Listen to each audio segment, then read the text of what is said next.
Sabe, eu tenho que começar com uma confissão do autor, o Robert Cialdini, que, nossa, me pegou em cheio. Ele abre o livro admitindo, assim, sem rodeios, que sempre se considerou um trouxa. Ah, sim. Uma presa fácil para vendedores, para gente pedindo doação na rua, qualquer um. E foi essa sensação de ser constantemente passado para trás, de se perguntar por que eu disse sim de novo, que levou ele a essa investigação toda. Exato, ele foi a fundo mesmo, né? Se infiltrou em treinamentos de vendas, agências. Sim, e é daí que nasce o livro que a gente vai mergulhar hoje, As Armas da Persuasão, que é basicamente o resultado dessa busca dele para entender por que a gente cai nessas armadilhas. E é a base de tudo, o conceito central, quando a gente entende, muda tudo. Ele chama de padrões fixos de ação. É um nome um pouco técnico. É, parece. Mas a ideia é simples. Pensa em fitas pré-programadas na nossa cabeça. Atalhos mentais que disparam respostas automáticas. Ele usa um exemplo da biologia que é perfeito para isso, a perua-mãe. A história da perua é ótima. É fantástica. A perua é uma mãe super protetora, mas o instinto materno dela inteirinho é acionado por uma coisa só.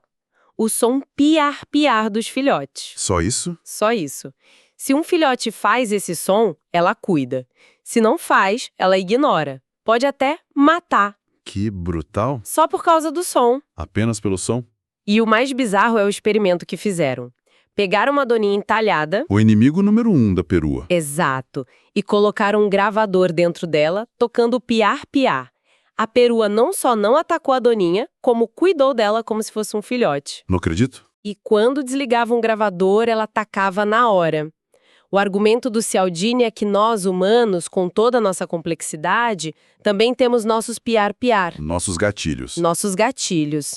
E esses atalhos são necessários, senão a gente travaria analisando cada decisão. O problema é quando alguém aprende a apertar esses botões de propósito. Esse conceito dos gatilhos é a base de tudo, então. E o primeiro que o livro explora é um que a gente sente no dia a dia, aquela necessidade quase incontrolável de retribuir um favor, né? A reciprocidade. Exatamente. É uma das regras sociais mais poderosas que existem, em todas as culturas. A gente se sente em débito e esse sentimento é desconfortável. A gente precisa se livrar dele. Precisa. O livro traz um exemplo histórico que eu achei inacreditável. Em 1985, a Etiópia mandou $5.000 de ajuda para o México depois de um terremoto. O problema é que, em 85, a Etiópia estava no auge da miséria. Guerra civil, fome, não fazia o menor sentido. Parecia um erro, certo, porque um país que não consegue nem alimentar seu povo enviaria dinheiro para outro. Exato. A resposta estava 50 anos no passado. Em 1935, quando a Itália invadiu a Etiópia, o México enviou ajuda. Nossa! Meio século depois, a dívida social ainda estava lá. E a Etiópia fez questão de pagar, mesmo em condições terríveis. Isso mostra o quão fundo essa regra está na gente. É uma força social absurda, mas, claro, ela é explorada de formas muito mais sutis, né? E é aí que entra a parte mais engenhosa. A reciprocidade não se aplica só a favores, mas também a concessões. Se eu te faço um pedido e depois volto atrás com um menor, você se sente pressionado a ceder também. É a técnica da rejeição seguida de recuo. O Cialdini conta uma história que aconteceu com ele, que é perfeita. Ele está andando na rua e um escoteiro o aborda. Certo. O menino oferece bilhetes para um evento, $5 cada. Cialdini recusa. Aí o garoto diz, bom, se o senhor não quer os bilhetes, que tal comprar umas barras de chocolate? É só $1. E ele comprou. Comprou 2, mesmo sem gostar de chocolate. E ele ficou se perguntando, por que eu comprei algo que eu nem queria?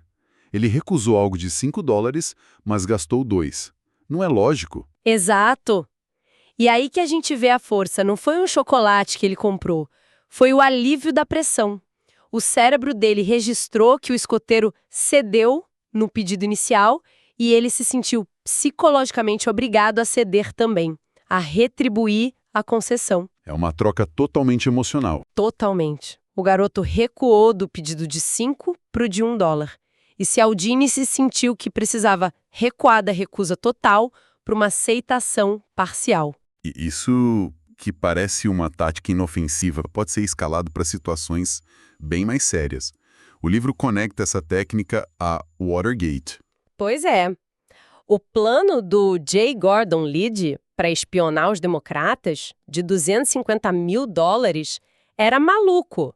Mas ele só foi aprovado porque antes Liddy tinha apresentado 2 propostas ainda mais delirantes. Muito piores. A primeira custava $1 milhão. Incluía iates, chantagem com prostitutas, esquadrões de assalto. Foi rejeitada na hora, claro. Um plano de vilão de filme, basicamente. Totalmente. Então ele voltou com uma segunda proposta, mais modesta, de $500 mil. Rejeitada de novo. Finalmente, ele apresentou a de $250 mil, que pareceu quase sensata em comparação. Uma pechincha. As pessoas no comitê sentiram que, como Liddy tinha cedido 2 vezes, era a vez deles cederem e aprovaram o plano razoável. Foi uma concessão que derrubou um presidente. Mas espera aí, isso parece uma simplificação. A aprovação não pode ter sido só por causa disso, pode? Devia ter outros fatores políticos enormes ali. Com certeza. Não foi o único fator, mas Cialdini argumenta que foi o gatilho psicológico que tornou a decisão palatável. Num ambiente de alta pressão, essa técnica quebrou a resistência final. O plano continuava sendo um absurdo, mas a percepção dele mudou. Ok, isso faz sentido. A técnica não cria a situação, mas pode ser a gota d'água. O que nos leva a um segundo princípio poderoso. O nosso desejo de sermos consistentes com o que já decidimos. O compromisso e a coerência. Ah, esse é um dos mais fortes. Uma vez que a gente toma uma posição, existe uma pressão interna e externa para nos comportarmos de forma coerente com aquele compromisso. Ninguém quer ser visto como incoerente. Exato. É visto como confuso, instável. O exemplo que o livro dá é sobre apostadores de corrida de cavalo. Pesquisadores viram que as pessoas se sentem muito mais confiantes na vitória do cavalo delas depois de terem feito a aposta. Um segundo antes de colocar o dinheiro, elas estão cheias de dúvidas. Um segundo depois, têm certeza da vitória. Nada mudou, a não ser o ato de se comprometer. Exatamente. A coerência é um atalho. Poupa o esforço de reavaliar tudo a todo momento. Mas esse desejo pode ser uma arma terrível. A estratégia do pé na porta é um exemplo clássico. E o exemplo dos prisioneiros de guerra americanos na Coreia, que o livro detalha, é de arrepiar. É assustador. Os captores chineses queriam colaboração, mas eles não chegavam pedindo para traírem o país. Começavam com pedidos minúsculos. Quase inofensivos. Isso. Pediam para o prisioneiro concordar com algo trivial, tipo, os Estados Unidos não são perfeitos. Qual americano não concordaria com isso? Claro. É uma afirmação genérica e verdadeira. Depois de conseguir essa concordância, eles pediam para ele fazer uma lista dos problemas dos Estados Unidos e assinar. Depois ler essa lista para outros. Depois escrever um ensaio. Cada passo um pouquinho maior. Exato. Como o prisioneiro já tinha se comprometido publicamente com a ideia inicial, se recusar a dar o próximo passo o faria parecer incoerente.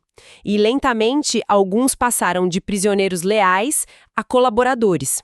Eles mudaram a própria autoimagem para serem coerentes com as pequenas ações que foram tomando. Isso me lembra muito uma tática de vendas, a da bola baixa.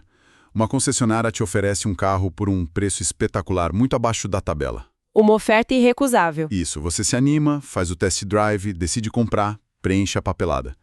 Você se compromete mentalmente com aquele carro. Você já se vê dirigindo o carro, a decisão está tomada. Exato. E aí, na hora de fechar, o vendedor volta e diz: "Ah, desculpe, houve um erro no cálculo." Ou "Meu gerente não aprovou." A vantagem inicial some.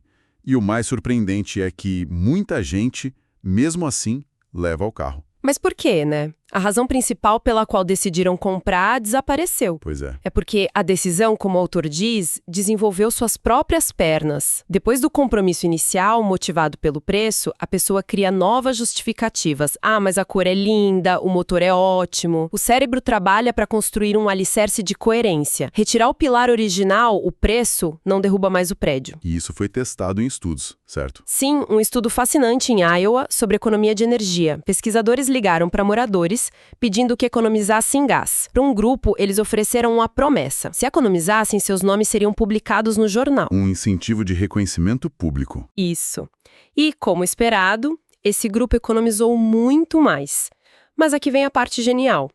No fim do inverno, os pesquisadores ligaram de volta e disseram: sentimos muito, mas não será possível publicar os nomes. Eles retiraram o incentivo. Ah, a técnica da bola baixa.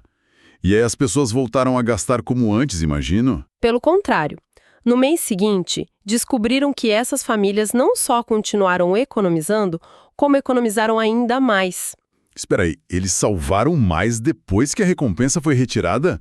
Como isso faz sentido? Faz todo sentido do ponto de vista da coerência.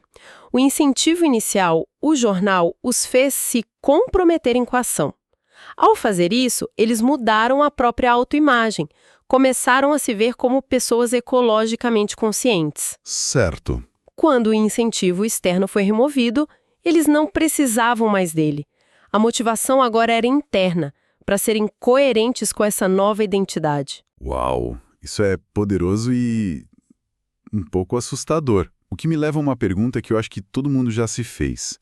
Por que raios as séries de comédia usam aquelas risadas gravadas, as claques? Ah, sim. Todo mundo sabe que são falsas, são super irritantes. Qual é a lógica? A lógica é o terceiro princípio, a aprovação social. Ele diz que uma das formas que usamos para determinar o que é correto é descobrir o que as outras pessoas acham que é correto. Na incerteza, a gente olha para os outros. E a risada gravada seria um atalho para isso. Exatamente. Nosso cérebro, mesmo sabendo que é falsa, a registra como um sinal social. Alguém está rindo, então isso provavelmente é engraçado. E estudos mostram que o efeito é mais forte justamente quando a piada é ruim. Interessante. Se a piada é boa, a gente ri de qualquer jeito. Mas se é fraca, a claque nos dá a permissão para rir. Nós seguimos o comportamento da manada, mesmo que a manada seja uma gravação de 1950. É um exemplo leve, mas o livro mostra o lado sombrio desse mesmo princípio, o efeito espectador e a tal da ignorância pluralista. E esse é talvez um dos fenômenos mais preocupantes da psicologia social. Pensa numa emergência em público. Alguém cai na calçada. A lógica diria que quanto mais gente por perto, mais segura a vítima está, certo? Sim, é o senso comum. Com uma multidão, alguém vai fazer alguma coisa. A pesquisa mostra o exato oposto. Uma vítima tem muito mais chances de ser socorrida se houver uma única testemunha do que se houver 20 pessoas. Nossa, isso é assustador. Quer dizer que a nossa segurança pode depender de estarmos perto de uma pessoa só. É o completo oposto do que a gente pensa. Por que isso acontece? Por duas razões. A primeira é a difusão de responsabilidade. Com muita gente, cada um pensa, alguém mais vai ajudar. A responsabilidade se dilui.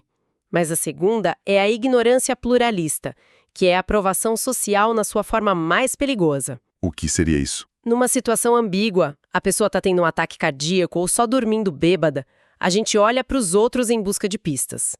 O problema é que todo mundo está fazendo a mesma coisa, olhando para os lados, tentando parecer calmo, não fazer o papel de bobo. E o que cada pessoa vê? Um grupo de gente calma que não está fazendo nada. Então, cada um conclui, bom, se ninguém está em pânico, não deve ser uma emergência.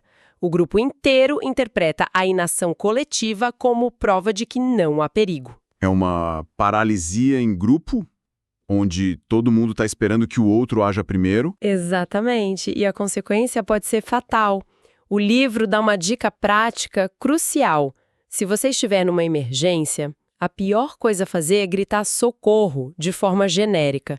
Você precisa apontar para uma pessoa específica.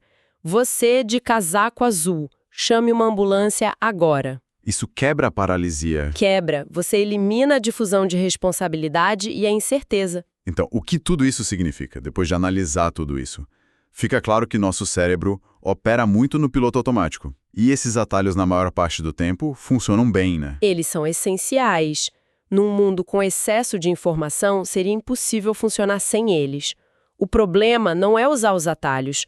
A vulnerabilidade, como Cialdini aponta, está em não ter consciência de que eles existem. É a diferença entre o piloto automático te levar para o seu destino e alguém hackear seu piloto automático para te levar para outro lugar. Perfeito. Os verdadeiros aproveitadores são os que dominam a arte de falsificar os gatilhos. Eles criam uma concessão que já era planejada, eles te fazem dar um pequeno passo para te prender na coerência, eles usam risadas falsas para simular uma aprovação social. Então a defesa não é desconfiar de todo mundo ou tentar analisar tudo logicamente, o que seria impossível. Não, seria exaustivo. A melhor defesa é desenvolver uma sensibilidade para esses gatilhos. É aprender a reconhecer aquela pontada no estômago que diz: espera aí, por que eu me sinto obrigado a fazer isso? É questionar: eu mantenho essa decisão porque ela ainda faz sentido ou só para ser coerente? E com isso fica uma reflexão. A vulnerabilidade não está em usar os atalhos, mas em não saber que eles existem. Os aproveitadores contam com o nosso desconhecimento. A partir do momento em que a gente conhece as armas, elas perdem muito do poder. Fica então a provocação. Nos próximos dias, ao ver um anúncio, ao entrar numa negociação, qual desses gatilhos será que vão tentar acionar e como a consciência disso pode mudar o resultado?